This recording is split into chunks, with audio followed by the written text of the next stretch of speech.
Bien, merci de nous avoir rejoints pour ce webinaire consacré à la présentation de notre offre SOC. Donc, je suis moi-même Didier Buzyn et je suis accompagné de Christophe Leroy, directeur de la BU Digital Sécurité et puis expert en matière de cybersécurité au sein du groupe Codagis. Alors, on va commencer par déjà commencer par définir ce qu'est un SOC. Aujourd'hui, trois actions sont importantes dans un SOC, donc c'est de surveiller, d'analyser et puis de protéger. Donc un SOC, c'est un Security Operation Center, donc un centre de commande qui est chargé de surveiller, d'analyser et puis de protéger une entreprise contre les cyberattaques. Alors ces activités doivent s'intégrer forcément totalement dans la mise en œuvre de la politique de sécurité et de la gestion des risques de l'entreprise. Donc il est donc essentiel de définir au préalable et de faire évoluer une stratégie de cybersécurité en adéquation avec les objectifs, le contexte et puis les contraintes de chaque entreprise. Toute entreprise est finalement assez différente. Donc cela s'appuie notamment par une évaluation et puis une gestion des risques orientée sur les besoins métiers et réglementaires de l'entreprise. Donc dans un SOC, le trafic Internet, les réseaux d'entreprise, les ordinateurs de bureau, les serveurs, les terminaux, les bases de données, les applications, puis les autres, tout ce qui est autres objets connectés sont continuellement examinés pour détecter les signes d'incidents de sécurité. Et donc les SOC analystes, qui sont des techniciens spécialisés, s'appuient sur un ensemble de ressources, d'outils et d'expertise en cybersécurité pour analyser, qualifier les alertes de sécurité, mettre en sécurité, et puis lancer des actions de remédiation en cas d'incident avéré, c'est-à-dire remettre en état initial le SI de l'entreprise. Et de plus, la plupart des SOC fonctionnent 24/24, car les équipes sont organisées pour suivre en permanence l'activité et puis réagir aux menaces. Il serait illusoire de penser que les attaques n'auraient lieu que la journée. Et effectivement, nos chers cyber-attaques hackers peuvent intervenir à tout moment d'une journée et surtout plutôt la nuit. Alors, plusieurs types de SOC existent sur le marché. Aujourd'hui, on a des SOC, on va dire internes. Alors, l'ensemble des infrastructures et puis les personnels sont internes à l'entreprise. Donc, la création d'un SOC interne dédié est recommandée pour les entreprises de cybersécurité matures, en fait, celles qui ont déjà toutes les ressources, les compétences et puis le budget associé pour ça. On va trouver des stocks, on va dire, hybrides. Donc là, l'entreprise exploite avec ses équipes et puis profite des solutions et des services d'un fournisseur externe.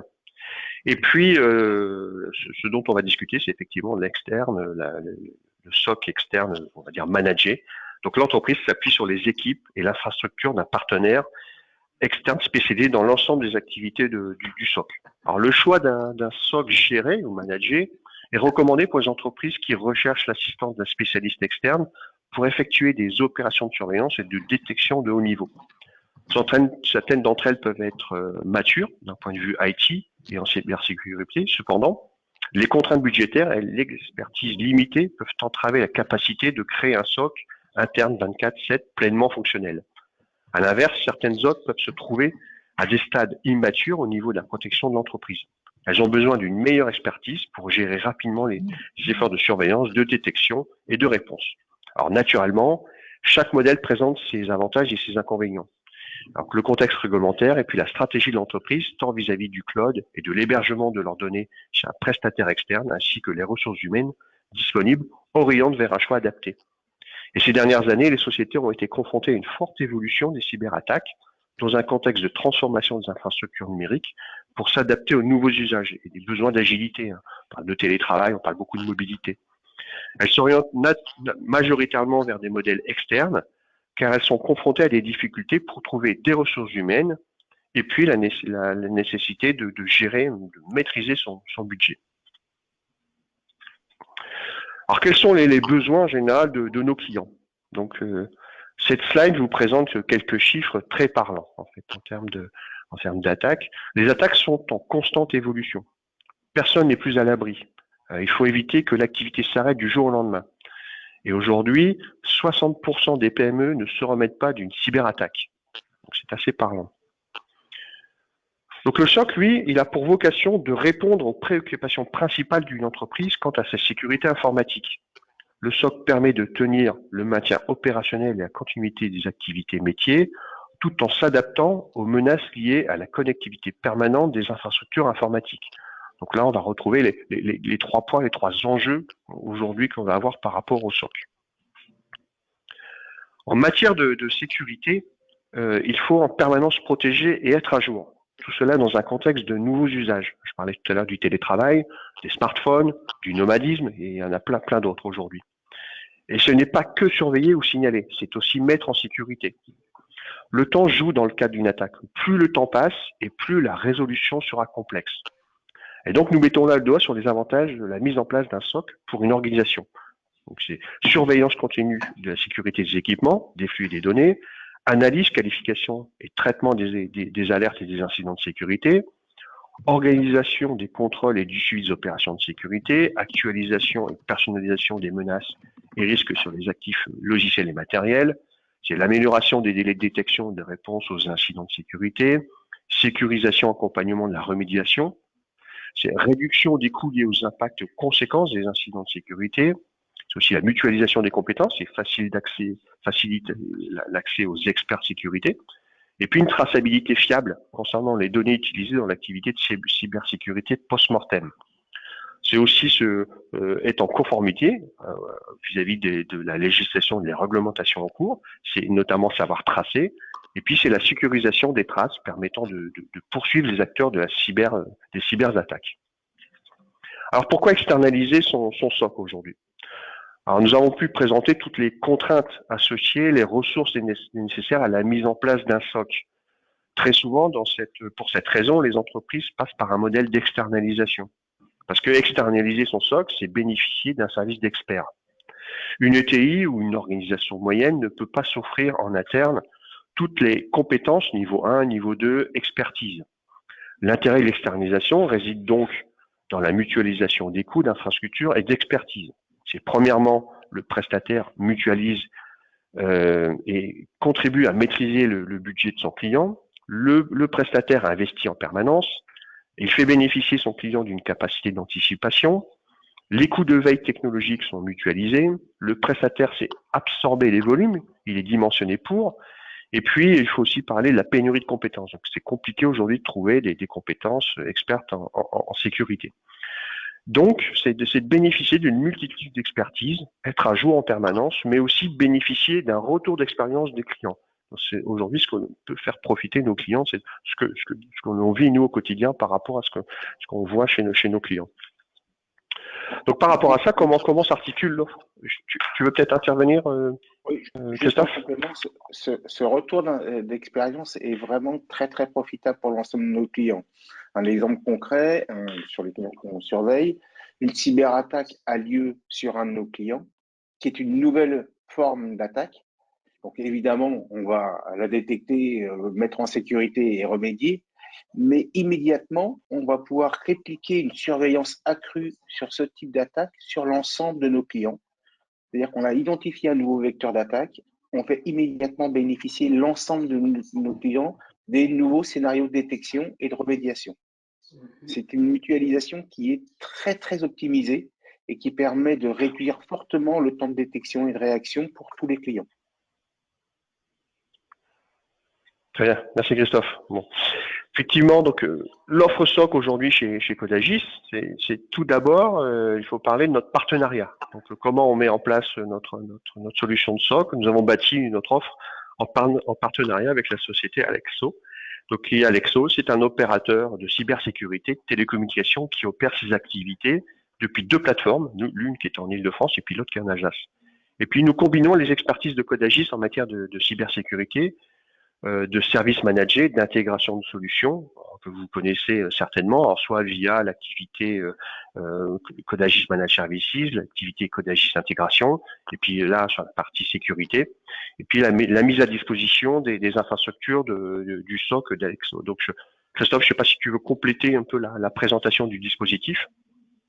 Oui, la synergie est très très importante entre Alexo et nous et on bénéficie au travers de ce partenariat à la fois d'une plateforme avec un volet R&D très important porté par Alexo de façon à anticiper les nouvelles menaces, détecter dans le dark web les nouvelles formes d'attaque ou de vulnérabilité exploitées pour anticiper les scénarios de détection.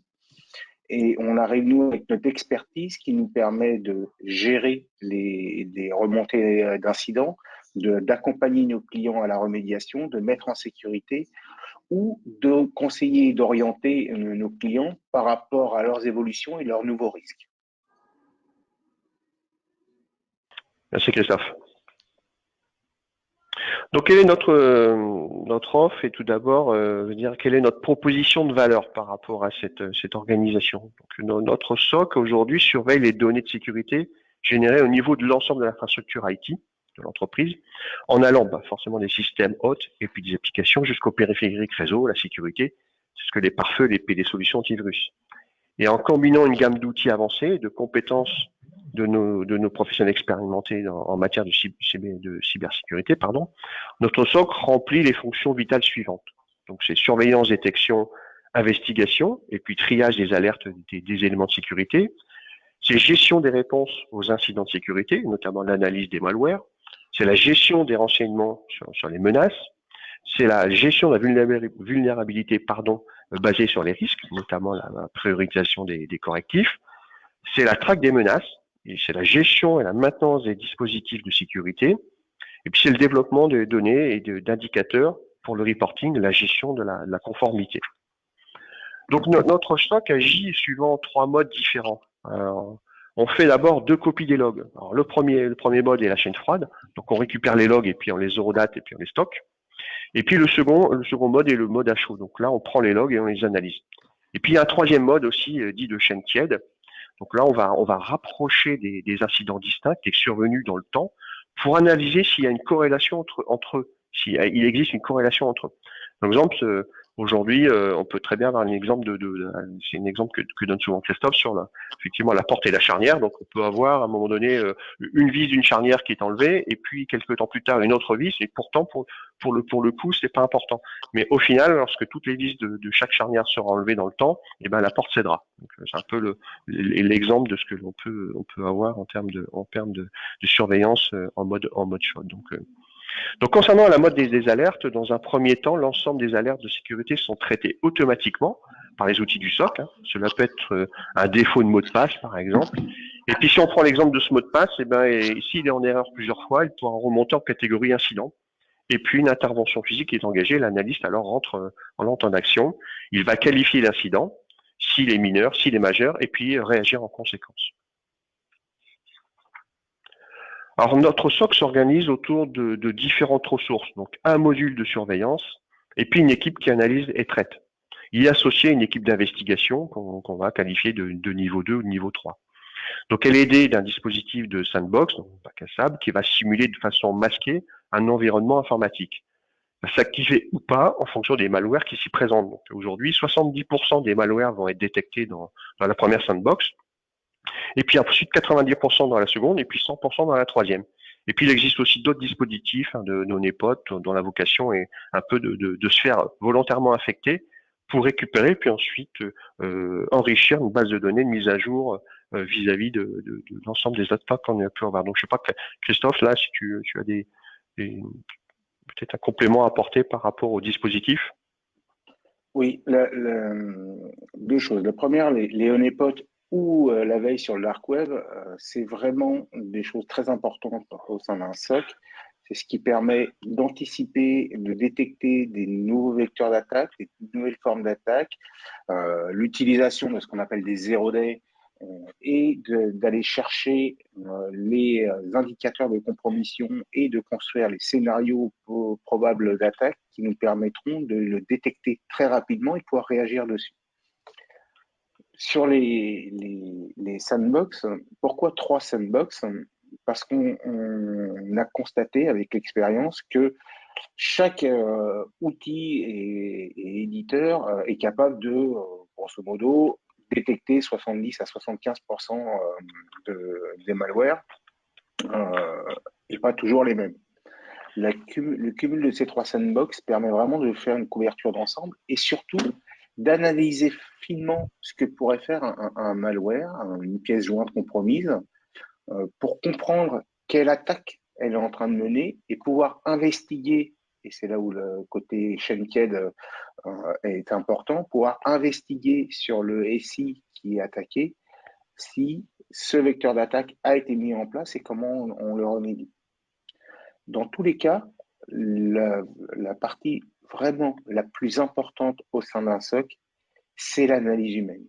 Il y a beaucoup d'outils, qui sont des outils reconnus du marché et des outils développés en interne, qui permettent de capter, d'analyser dans un premier temps un énorme volume de données qu'humainement on ne pourrait pas faire, pour affiner ce qu'on appelle des incidents de sécurité, donc un ensemble d'alertes qui laisse penser à un scénario d'attaque qu'on qualifie en incident de sécurité.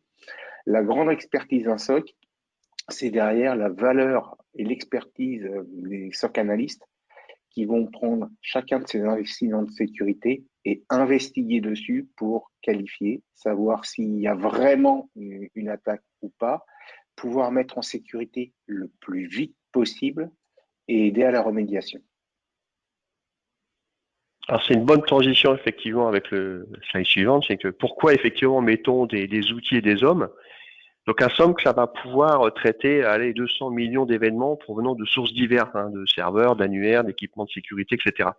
Et à ce niveau, seul un outillage automatique est en capacité d'intervenir sur un tel niveau de volume. Et puis dans ça, on va avoir 100 millions d'événements qui vont faire l'objet d'une analyse toujours en mode automatisé. 150 000 vont générer finalement des alertes. Et puis là, effectivement, le facteur humain rentre en place puisque on va dire 150 vont être analysés par un analyste qui va prendre la main. Tout ça pour, quand on prend un peu cette échelle, arriver à une vingtaine d'incidents qui sont réellement identifiés et traités. Donc, comment on met ça en place? Quelle organisation? En un mot, pour matérialiser avec un exemple assez basique, imaginons que vous ayez un poste de travail et que le SOC détecte qu'il y a une tentative de connexion qui est infructueuse. Le mot de passe n'est pas bon. Ça, c'est ce qu'on appelle une alerte de sécurité. En soi, ça peut ne rien être. J'ai pu me tromper, moi, en rentrant mon mot de passe, et ça peut ne représenter aucune problématique. Ou pas. Quand on cumule ce type d'alerte, si ça arrive 1, 2, 3, 4, 5, 6, 7, 8 fois d'affilée, on va rentrer dans un incident de sécurité. On va considérer que là, il y a peut-être une tentative de connexion par une personne malveillante. Et là, l'incident va commencer à être remonté au SOC analyst qui vont investiguer finement. Donc, ils vont commencer par regarder ce qui se passe, éventuellement isoler le poste pour éviter que si quelqu'un tente de s'y introduire, il puisse après rebondir sur l'ensemble du SI, rentrer en communication éventuellement avec la personne qui a l'attribution de ce poste de travail pour s'assurer que c'est bien lui qui tente de se connecter et résoudre le problème.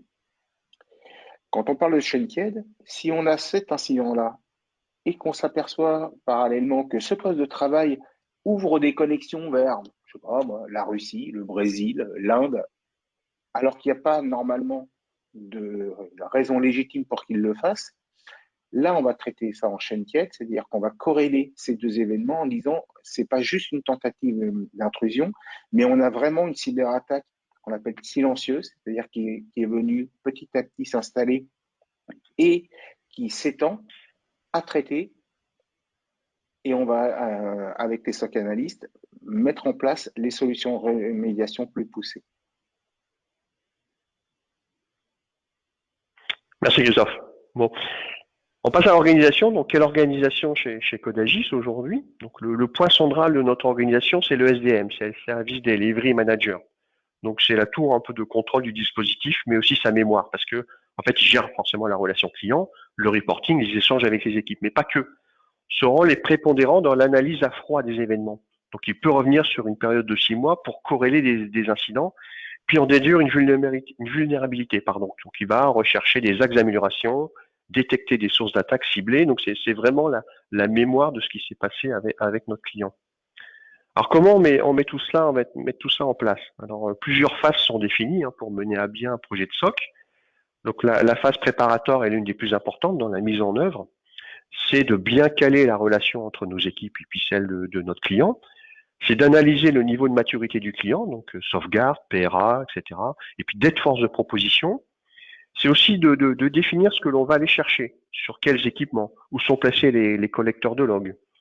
C'est définir le nombre d'événements par jour qui seront à traiter dans le périmètre du client. Et puis, c'est surtout de bien détecter les vulnérabilités qui ne peuvent pas être corrigées ou mises en place d'un scénario, et on va mettre en place un scénario spécifique dans ce cas-là, en fait. Hein. Et c'est enfin de définir le périmètre de test, le jouer, et puis passer à la phase d'exploitation. Pour Donc compléter aujourd'hui, ça, effectivement, oui. juste pour compléter ça, en effet, dans la vraie vie, les sociétés ne peuvent pas corriger, patcher l'ensemble de leur parc parce que des fois, pour des raisons opérationnelles, pour des raisons de logiciels non compatibles, certains trous de sécurité qui sont normalement corrigés par un patch, par exemple, bah, ce patch-là ne peut pas être mis en place, sinon la machine ne fonctionne plus et la production ne fonctionne plus.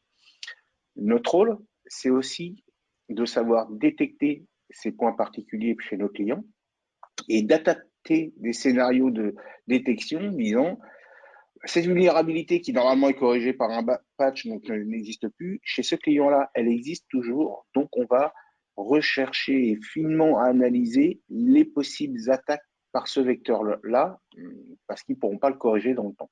Ça, c'est un rôle très important.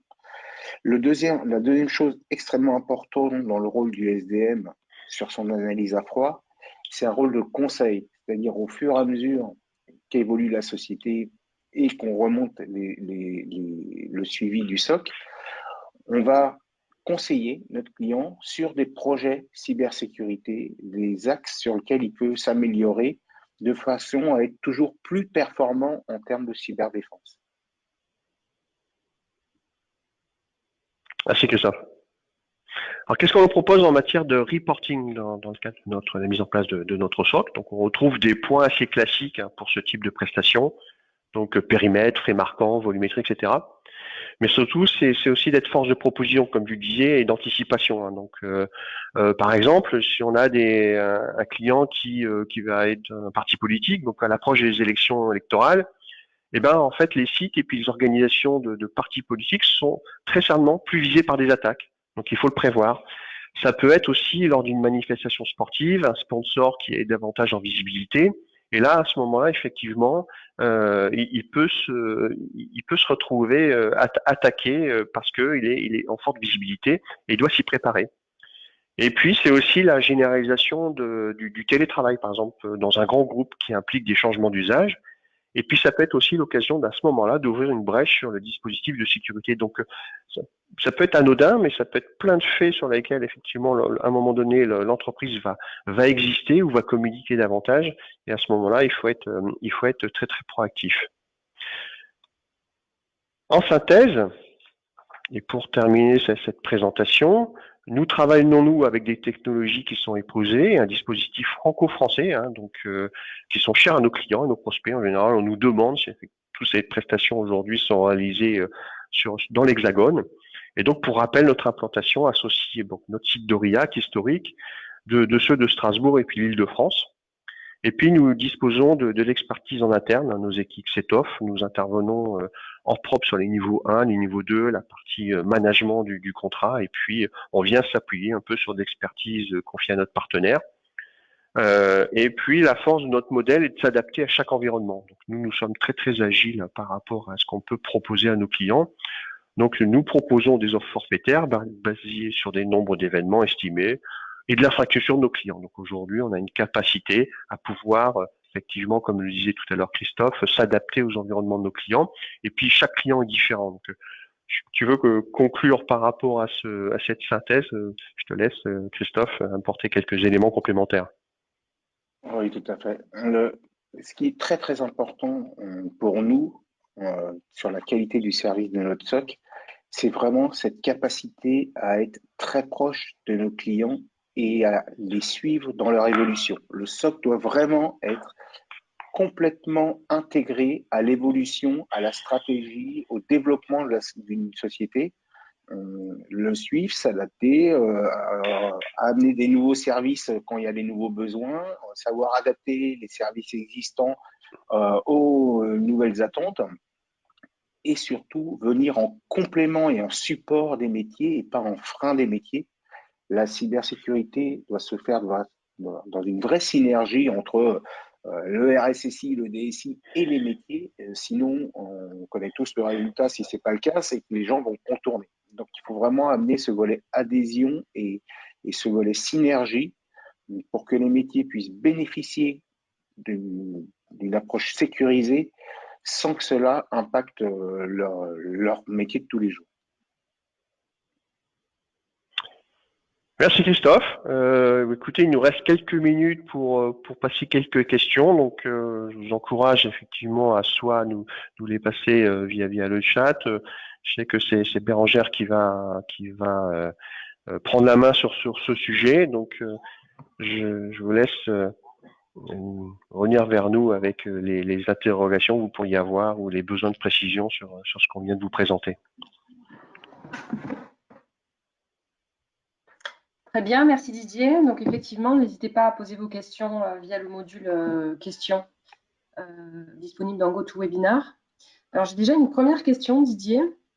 Est-il possible de recourir à seulement une partie des services proposés dans ce SOC, par exemple uniquement la surveillance des serveurs ou des endpoints? Alors oui, aujourd'hui, comme le précisait tout à l'heure Christophe, on est en capacité de travailler de manière assez agile et puis, on va dire, adaptée. Christophe, je te laisse effectivement compléter ma réponse. Oui, alors, tout à fait. On a différents modules et périmètres de surveillance et on peut tout à fait en activer un seul pour un client qui n'aura que ce besoin-là. Ça me paraît quelque chose de réaliste si, par ailleurs, les autres pans, prenons le cas des serveurs, de tout ce qui est cloud, est déjà géré par le client et qui souhaite juste une surveillance sur ses endpoints. En revanche, je déconseille ça en mode je vais faire qu'une surveillance sur les endpoints et le reste, je ne surveille pas parce qu'il y a la cybersécurité, il faut savoir surveiller toutes les portes. Donc, on peut tout à fait le faire. On en discute avec nos clients. Le but, c'est vraiment soit d'arriver en complément avec une partie d'un module par rapport à un besoin global, soit de les accompagner dans une montée en puissance. Et là, on va activer module par module.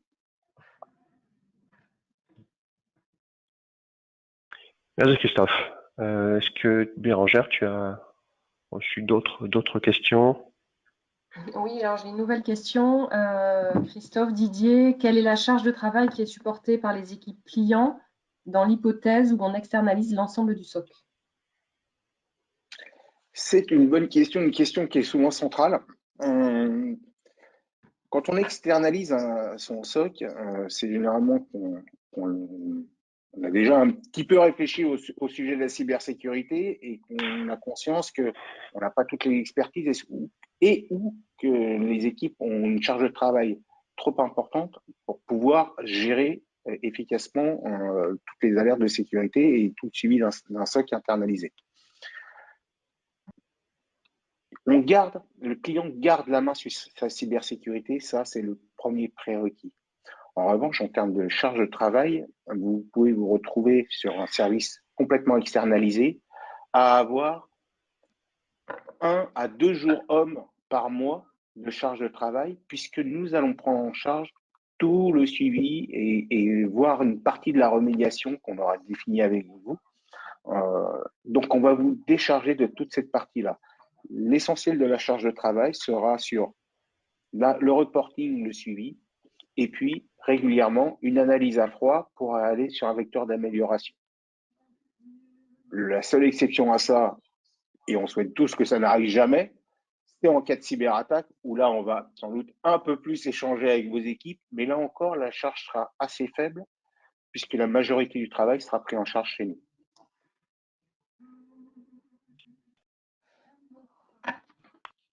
Merci Christophe. Est-ce qu'on a encore le temps de passer une question ou deux?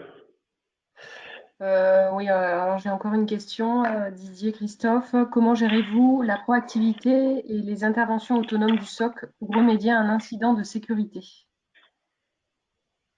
Alors, comme on l'a dit, dans notre approche du SOC, on n'est pas juste en surveillance et en alerte, mais on a décidé d'être proactif de façon à avoir un gain de temps énorme sur la remédiation, ce qui est vital en cas de cyberattaque.